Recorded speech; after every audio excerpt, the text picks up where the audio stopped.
Okay, this problem we've got a minute hand of a clock's 20 centimeters long. If it's going to travel 16 minutes, we want to find the arc of the length of the arc that along which it travels. So it goes from that wasn't very good. It goes from 12 through to 16. So we want to look at what arc length what's the length that travels.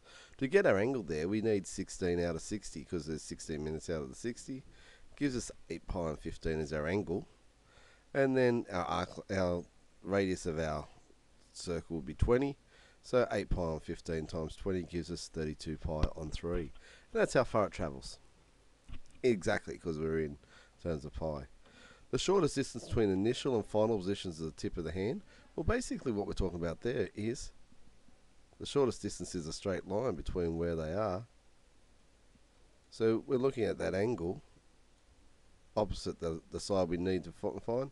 We've got our radii. We can start to apply the cosine rule. So the distance we need would be equal to the 2 radii both squared and summed, minus 2 times the radii, and times cos of 8 pi and 15. D squared would equal that value, and so D is equal to 29.73. We're not going to be able to get it too much more accurate than that. We're going to have to do a decimal approximation. Remember, when you take that calculation though, that is in radians. So your calculator should be set to radians, not degrees. So be really careful. Question 6. A sector of a circle has an area of 24 centimeters squared.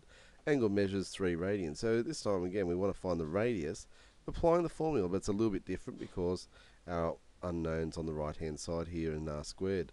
But we can multiply both sides by a half, divide both sides by 3. That gives us r squared equal to 16. R has to be equal to 4. We take the positive because we're doing a measurement.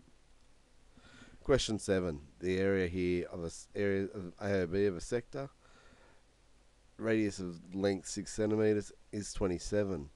Find the angle first. So again we apply our rule of the area is equal to a half r squared theta.